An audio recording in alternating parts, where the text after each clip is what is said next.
Good morning and welcome to our Sunday morning virtual service. My name is Reverend James Parker. It's just such a pleasure to be here with you today. Well, we've got a lot to cover, and I'm going to start with our daily word. And our daily word for today is energy. And it says, the energy of divine life renews me. How do I have the focus to achieve my goals? How do I have the strength to carry on through challenging times? How do I have the aptitude to learn, grow, and change when I'm called upon to do new things? At the heart of everything I am called to do is the energy to do it. I'm a divine being, and I call upon the power of God within me to channel my energy in deliberate ways. Divine energy is inexhaustible, unlike my muscles which can tire and my mind which can feel frazzled. The power of God within flows through me unimpeded. In prayer, I claim divine energy and imagine it flowing through me with the force of a mighty waterfall. I am grateful for my renewal. And the scripture comes from the book of Isaiah, chapter 40, verse 30 and 31. Even youths will faint and be weary, and the young will fall exhausted, but those who wait for the Lord shall renew their strength. Let's take a moment and go into the silence and allow ourselves to come into a renewal of spiritual strength.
And so it is.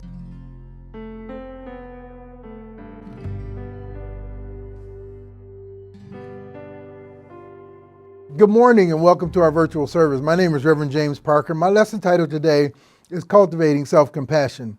Friends, having compassion for oneself is no different than having compassion for others. Think about it. To have compassion for others, you should notice that they are suffering.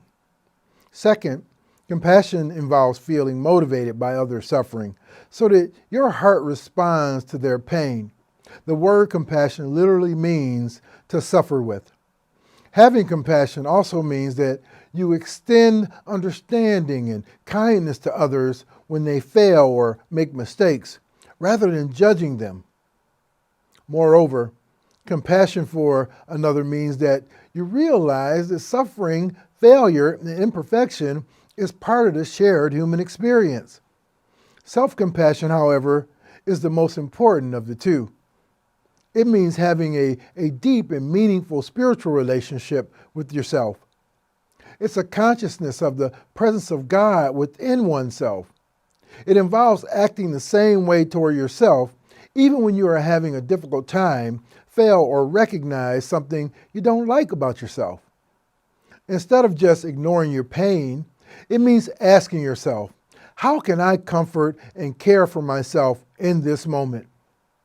Having compassion for yourself means that you honor and accept your humanness, because things will not always go the way you want them to. You will encounter frustrations, losses. You will make mistakes, bump up against your own limitations, fall short of your ideas. This is the human condition, a reality shared by all of us. The more you open your heart to this truth instead of constantly fighting against it, the more you will be able to feel compassion for yourself and others in life. Compassion is essential to our spiritual growth. It is a way that we come forth in our greater development. Seppala said, "The secret to empowered action is learning not to beat yourself up." We have a biological need to be cared for and to care for others. But it is not always easy to love ourselves. The golden rule requires self-awareness. It asks that we use our own feelings as a guide to our behavior with others. If we treat ourselves harshly, this is the way we are likely to treat other people. So we need to acquire a healthier and more balanced awareness of our strengths as well as our weaknesses. Before we can make friends with others, we have to make a friend of our own self. We need to recognize that we all have a shadow side. If we are unable to accept our shadow, we are likely to take an unkind view of the shadow side of others. Suffering is a part of life, and it is essential to acknowledge our own pain, or we will find it impossible to have compassion for the suffering of others. When you are motivated by self-compassion, you see setbacks as the best learning opportunity. Criticism, for example, usually consists of a little bit of truth that pertains to us and a little bit of resentment or untruth that pertains to the critic's perception.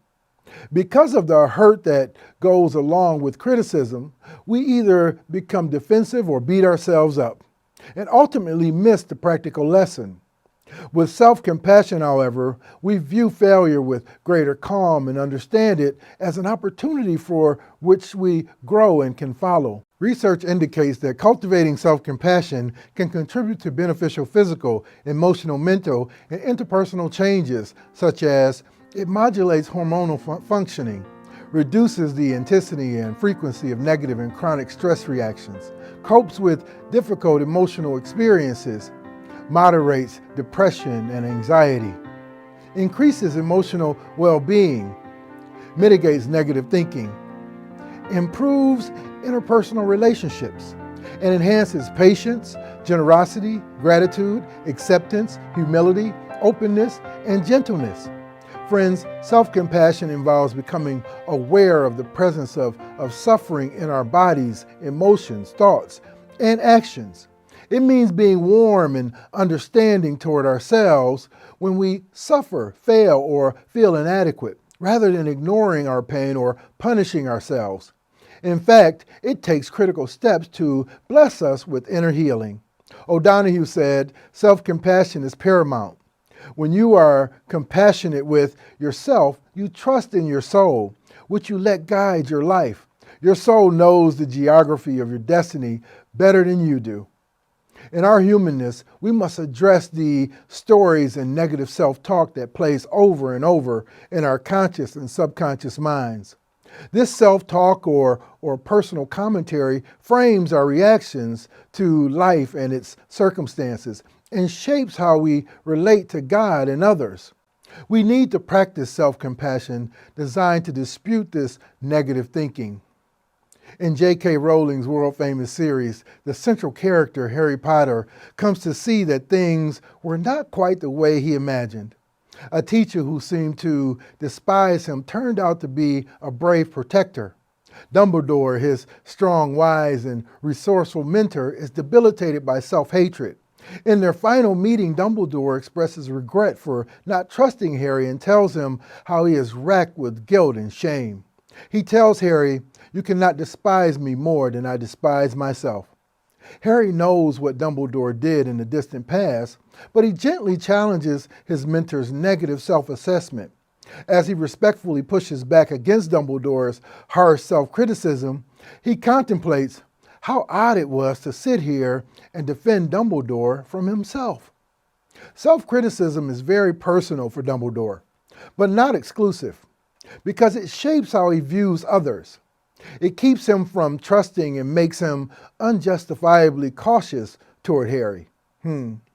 What Rowling perfectly captured in her portrayal of this meeting is that we are often more critical toward ourselves than a good friend would ever be to us, even if they knew the full story that has generated our unbearable guilt and shame. The act of self-compassion is really about learning to treat ourselves with the same kindness, caring, and compassion we would show to a good friend. Unfortunately, however, there's almost no one whom we treat as badly as ourselves. Therefore, self-compassion toward ourselves is not about boosting our self-esteem or convincing us that we are better than the average, but being empathetic and caring for ourselves as we would care for a friend. In the book of Psalms, chapter 43, it says, there's a writer whose world has been turned upside down. He used to lead the congregation in worship, but now feels discouraged. It is the object of deceitful attacks and is the physical agony. He acknowledges the reality of his situation, the reversal of fortunes, the spiritual despair, and the biting personal attacks. And he does not let these very real circumstances define him. In the midst of these rough seas, he knows that God is a presence that can be trusted. He asks himself, why, my soul, are you downcast? And then he tells himself, put your trust in God. He is resolute in reminding himself to take his eyes off the overwhelming circumstances and put his trust in something greater than himself. In the book of Jeremiah, chapter 17, verse 7 and 8, it says, blessed are those who trust in the Lord. They shall be like a tree planted by the water, sending out its roots by the stream. It shall not fear, its leaves shall stay green, and it will not cease to bear fruit, the fruit of increase. Self-compassionate people are optimistic. They trust that failures, errors, and disappointments will be relieved and corrected. They recognize that being in lack, limitation, emotional pain, and difficult life experiences are inevitable.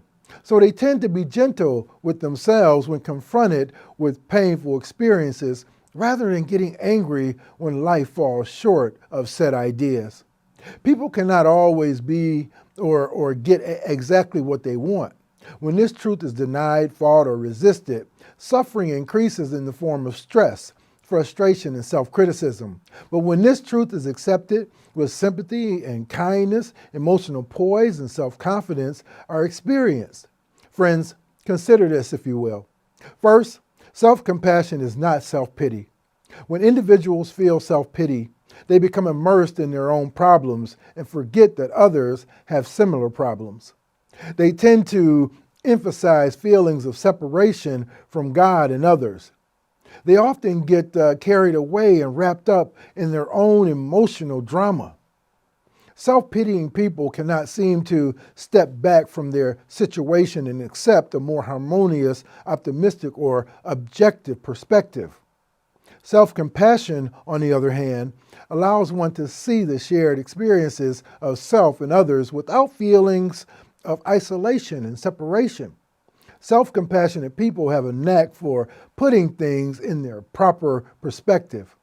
For example, it's easy to envision a self-compassionate person saying, yes, it is very difficult what I'm going through right now, but there are many other people who are experiencing much greater suffering. Perhaps this isn't worth getting upset about. Second, self-compassion is not self-indulgence. Many people say they are hesitant to be self-compassionate because they're afraid they would let themselves get away with anything. I'm stressed out today, so to be kind to myself, I'll just watch TV all day and eat a quart of ice cream. This is self-indulgence, not self-compassion. Being compassionate to oneself means that you want to be happy and whole in the long term. It does not mean taking drugs, overeating, drinking excessively, or being a couch potato. Lastly, self-compassion is not self-esteem. Although self-compassion may seem similar to self-esteem, they are different in many ways. Self-esteem refers to our sense of self-worth, perceived value, or how much we like ourselves. In modern Western culture, self-esteem is often based on how much we are different from others. how much we stand out or are special. It is not okay to be average. We have to feel above average to feel good about ourselves. This means that attempts to raise self-esteem may result in narcissistic, self-absorbed behavior, anger, or aggression toward others, or lead us to put others down in order to feel better about ourselves. In contrast to self-esteem, self-compassion is not based on self-appraisals. People feel compassion for themselves because all human beings deserve compassion and understanding, not because they possess some particular trait, pretty, smart, talented, and so on. This means that with self-compassion, you don't have to feel better than others to feel good about yourself. Why? Because self-compassion isn't dependent on external circumstances. It's always available. Buddha said, you can search throughout the entire universe for someone who is more deserving of your love and affection than you are yourself. And that person is not to be found anywhere. You yourself, as much as anybody in the entire universe, deserve your love and affection. Friends, we can change the impact our deeply rooted sensitivities have on us by changing the ways in which we view ourselves. Begin today. Cultivate self-compassion.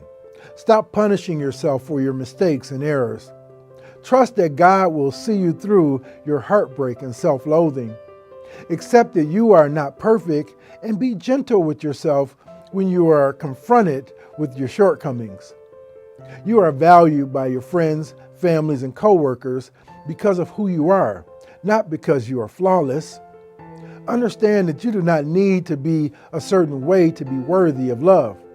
You are worthy because you are a child of God. You are worthy because you get another day to try again. You are worthy because you've made a choice to love yourself first. There is no sense in punishing your future for the mistakes of your past. Forgive yourself, grow from it, and then let it go. Embrace your challenges, don't avoid them. Persist in finding meaning in everything life throws your way, and never give up on yourself. Find inspiration in your successes, no matter how small, and instead of feeling threatened, see the good in the successes of others. Instead of wishing for what you do not have, find strength and power in appreciating what you do have right now. By focusing on your blessings, you activate your power of expansion. Become a giant magnet for good. Find your inner voice of poise and move the focus away from your shortcomings and into a greater expression of love, riches, and well-being in all its beauty. You are like a tree planted by the water, sending out its roots by the stream. Your leaves shall stay green, and you will not cease to bear the fruit of increase. Start now. Practice self-compassion. Love yourself, and I promise you, you will feel inspired. Your gifts and talents will be recognized in all circles, and your cup will surely overflow. Are you willing to do this with me today? Well, thank you all, and God bless you.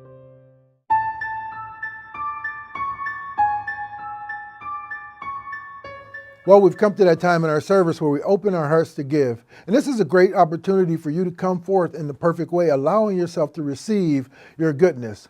Now, there are three ways that you can give. You can go to our website and hit the contribute button, or text us at 773-492-8772.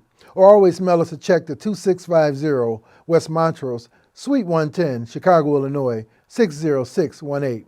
Now I ask that you take that gift of yours, and that one that you're sending out to us today, and send energy from your heart into that gift as we say our offertory blessing together.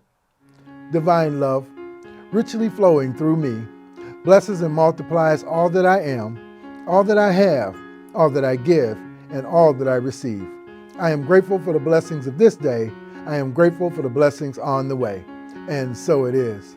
Friends, if you prayed that prayer with us, you're moving energy, you are moving substance. Now allow yourself to become open. Open your mind, open your heart, get ready to receive. Now let's take a moment and pray it into existence. Heavenly Mother, Father, everything God, thank you for these gifts that we received today. We know that they come from those who love you and who are open and receptive to doing your will. God, take these gifts and send them out into the world to do good works, and then return them to the giver 100-fold, pressed down, shaken together, and running over. Fill their bank accounts, fill their wallets. Remove any burden, any doubt, any debt. Allow them to come forth in the perfect way and uplift their families and homes. Now, God, lead us, guide us, direct us. Order our steps. More of you, God, less of me. More of you, God, less of me. More of you, God, less of me. And we see it happening now in the name and the very nature of Jesus the Christ. And so it is. Amen. Well, friends, thank you for being here with us this week. If you're new, welcome. Welcome to our home. Welcome to our community. We love you. We bless you. We appreciate you. Please come back. Now, if you're going through something, if you're having a struggle, if you're dealing with something in your life, go to our website. Look at some of our sermons, some of our meditations. Find something that will inspire you. And of course, if you like what you see today, hit the subscribe button, hit the like button, ring the bell. We love sending out our messages into the world, and we'd be happy if you share them. Now, I ask that you stick around to the end of our service today. We've got some great announcements for you. You'll find some great opportunities and possibilities there. Look it up. And now I ask that you become still as we say our prayer for protection together. The light of God surrounds us. The love of God enfolds us. The power of God protects us. The presence of God watches over us. Wherever we are, God is, and all is well. Well, friends, it's good to see you this week. Please return next week. We've got some great stuff in store for you. Until then, I love you. See you soon.